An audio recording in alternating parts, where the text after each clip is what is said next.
नमस्कार दोस्तों, मैं हूं गौरव। आज मैं आपको एक किस्सा बताने वाला हूं। मेरे पास एक पर्सन का फोन आता है और बोलते हैं, सर मुझे आपके साथ में इन्वेस्टमेंट स्टार्ट करनी है, तो मुझे क्या करना चाहिए? तो मैंने बोला, सर आप कुछ पैसा ना इस मार्केट के हिसाब से, वोलेटाइल मार्केट, तो एनएफओ में डाल देंगे, कुछ को डेट में डाल देंगे, कुछ को हाइब्रिड में। फिर उसके बाद में समय के साथ देखेंगे कि मार्केट कितना गिरता है, क्या होता है, उसके बाद मैनेज कर लेंगे। बाकी जब मेरे साथ बैठोगे तो मैं आपका पूरा तरीके से पोर्टफोलियो बनाऊंगा। तो उन्होंने कहा, नहीं नहीं नहीं सर, मैं एनएफओ में नहीं करूंगा। एनएफओ बेकार होते हैं, जिसकी कोई हिस्ट्री नहीं है, तो उसमें करना ही नहीं चाहिए।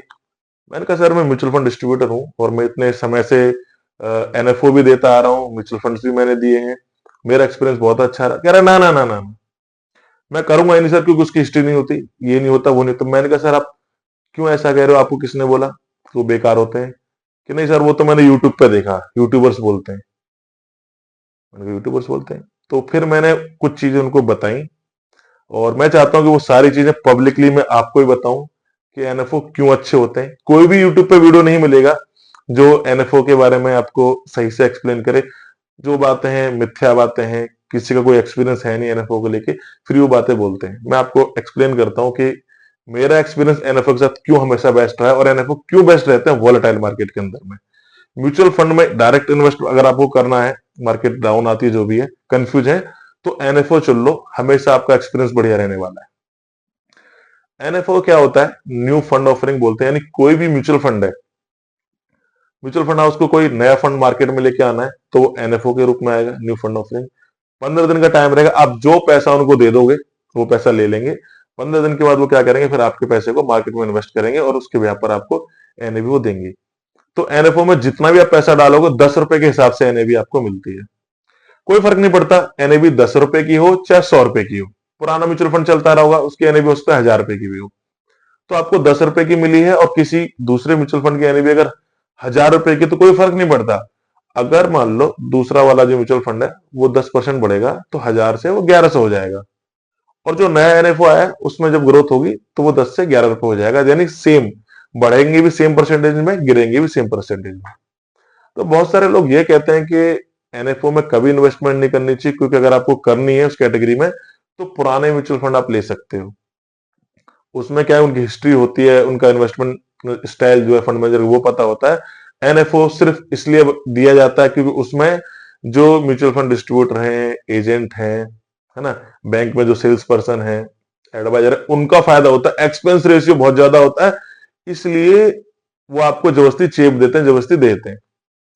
और उनका कहना होता है कि जो म्यूचुअल फंड हाउस है उनको पैसा इकट्ठा करना होता है, पैसा कमाना होता है, इस वजह से वो एनएफओ मार्केट में लेके आते हैं। लेकिन ये सारी बातों का कोई लेना देना नहीं है, 1% भी। ये सारी बातें झूठी हैं। एनएफओ में आपको बताता हूं क्या है, कि एक ऐसे समय पर आता है जब उसकी जरूरत होती है। बजाज ने अपना फ्लेक्सी कैप जब लॉन्च किया था, वो नई एसेट मैनेजमेंट कंपनी है, वो फ्लेक्सी कैप ही क्यों लॉन्च किया? स्मॉल कैप अगर वो लॉन्च करते तो बड़ी फंडिंग उठा सकते थे, पैसा ही कमाना था, तो वो स्मॉल कैप लाते, और बड़ा स्मॉल कैप में बड़ा पैसा आता है, मिड कैप में बड़ा पैसा आता है। स्मॉल कैप क्यों नहीं लाए? फ्लेक्सी कैप ही क्यों लाए? मैं उनकी मीटिंग में गया था, मैंने सारी उनकी स्ट्रेटजी समझी, तो मुझे पता चला स्मॉल कैप इसलिए नहीं लाए क्योंकि स्मॉल, पहली बात तो देखिए, स्मॉल कैप का price to earning ratio high है, ओवर वैल्यू है। मिड कैप क्यों नहीं लाए? बहुत ज्यादा महंगा ये मिड कैप का जो आपका सेगमेंट है आज की डेट में। फ्लेक्सी कैप क्यों लाए? क्योंकि वहां पर क्या है, उनको 60 से 70% जो स्टॉक्स को उन्होंने चूज किया है, वो क्या है, लार्ज कैप। और लार्ज कैप की जो वैल्यूएशन है वो फेयर है। पैसा कमाना होता अगर फंड हाउस को एनएफओ लाके, तो वो मिड और स्मॉल भी तो ला सकते थे। तो ध्यान रहे कि एनएफओ हमेशा वही आता है जिसमें उस समय मार्केट को जरूरत होती है। अभी मार्केट क्रैश के टाइम पे जो एनएफओ आ रहे हैं वो कौन से आ रहे हैं? क्वालिटी वाले। यानी जो क्वालिटी वाले, क्वालिटी बेस्ड फंड जो होते हैं, वो क्या होता है, वोलेटाइल मार्केट में अच्छा परफॉर्म करते हैं, क्योंकि क्वालिटी वाली जो चीजें होती हैं वो प्रीमियम होती हैं, महंगी होती हैं।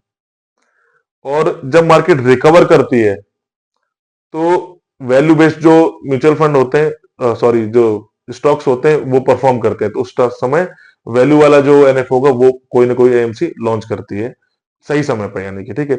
और अभी कुछ कंपनी ने तो, जैसे एक मेरे एसेट्स है, उसका स्मॉल कैप आया है, तो मेरा मानना है कि आंख बंद करके आपको उसमें इन्वेस्ट करना चाहिए, भाई अपॉर्चुनिटी है।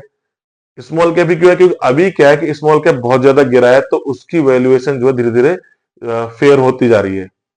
मिड कैप बहुत ज्यादा महंगा है, तो कोई भी कंपनी मिड कैप निकाल नहीं रही। लेकिन मुझे पता है आज की डेट में अगर मिड कैप भी आ जाएगा तो भी बहुत सारे लोग उसमें एनएफओ में इन्वेस्ट कर देंगे। लेकिन क्या है कि फंड हाउस क्या करते हैं, जिसकी जरूरत है वही मार्केट में लेके आते हैं।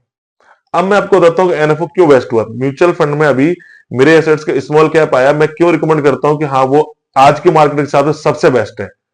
अगर मान लो आप कोटक के स्मॉल कैप में आज की डेट में डालते हो पैसा, तो आप अगर 1 लाख रुपए डालते हो कोटक स्मॉल कैप में, कल को मार्केट 20% गिर जाती है आपके डालते 10 दिन बाद या बजट के आने के बाद, तो आपका पैसा सीधा, मार्केट अगर 20% गिरेगी ना, 30-35% आपका स्मॉल कैप गिर जाएगा। लेकिन एनएफओ में अगर आपका पैसा पड़ा है तो वो मुश्किल से 3%, 4% या 5% ही गिरेगा। अब मैं आपको बताता हूँ एनएफओ काम कैसे करता है। मार्केट वॉलेटाइल है, आपको नहीं पता मार्केट गिरेगी उठेगी, आपको पता नहीं बजट के बाद मार्केट ऊपर जाएगी या गिरेगी।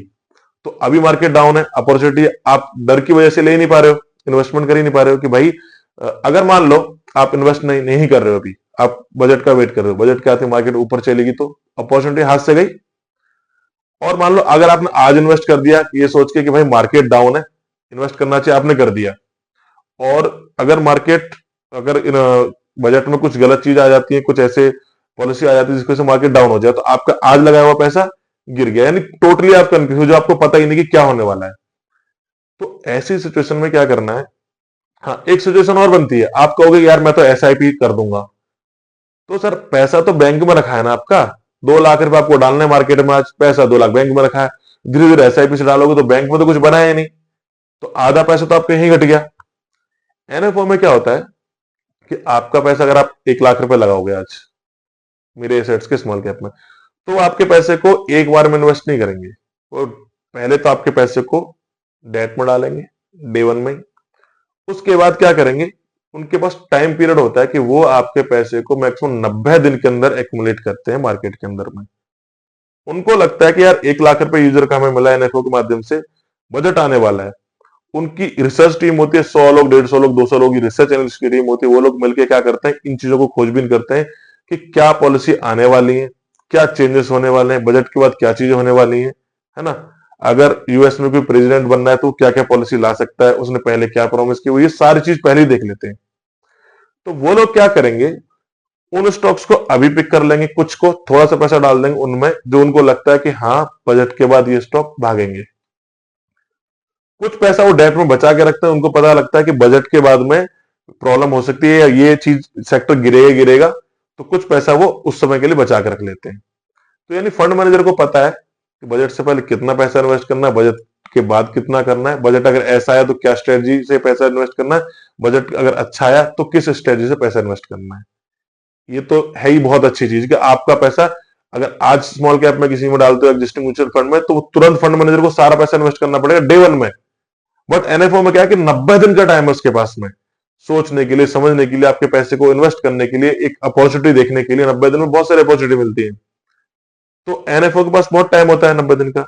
दूसरा क्या है कि कोई एग्जिस्टिंग म्यूचुअल फंड चल रहा है, कोटक का स्मॉल कैप ही ले लेते हैं, ठीक है, उन्होंने वो स्टॉक ले रखे हैं जिनकी वैल्यूएशन बहुत हाई है, उनका फंड मैनेजर बेचना चाहता है उन स्टॉक्स को, बट बेच नहीं सकता क्योंकि सेबी गाइडलाइन है कि अपनी मर्जी से कुछ भी उठा पटक नहीं कर सकते।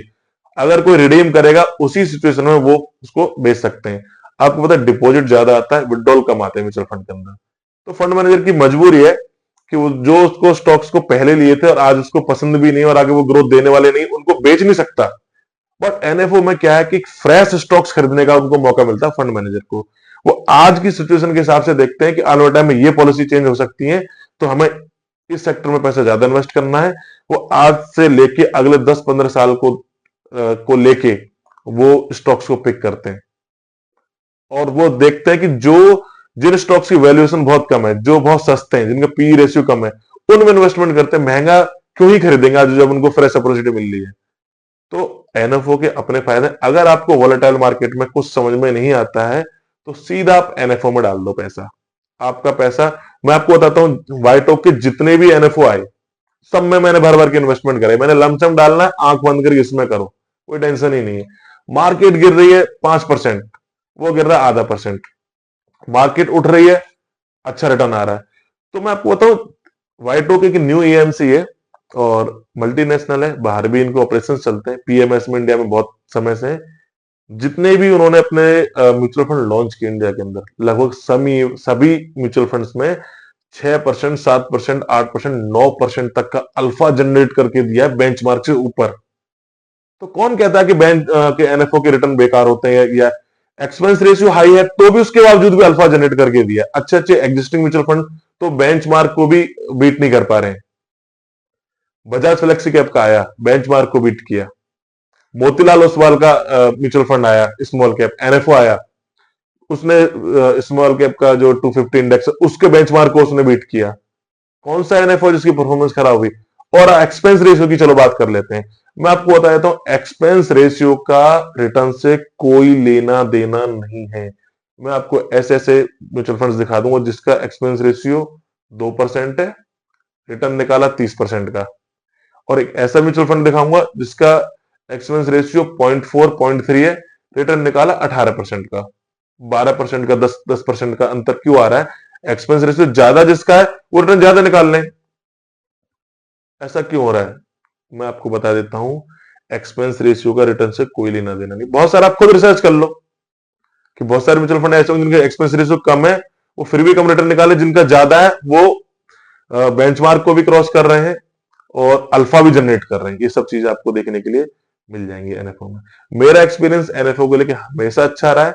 मेरे क्लाइंट्स हमेशा खुश रहे क्योंकि मैंने उनको जो एनएफओ दिया है ना, वो मार्केट गिरी है, मार्केट 5% गिरी है, 10% गिरी है, तो उनका 1% 2% डाउन आया तो वो बहुत खुश होता है कि सर सबके फंड नेगेटिव में दिख रहे हैं और मेरे को तो अभी प्रॉफिट दिख रहा है या मेरा बहुत कम लॉस हुआ है। तो मेरा एक्सपीरियंस तो बहुत अच्छा है। आपको वीडियो कैसा लगा? इसको आप लाइक कीजिए अगर आपको वीडियो पसंद आया हो तो। कोई और सवाल है आपका तो आप कमेंट में मुझे जरूर बताइएगा, मैं आपको नेक्स्ट वीडियो बना के उसका आंसर करूंगा। धन्यवाद।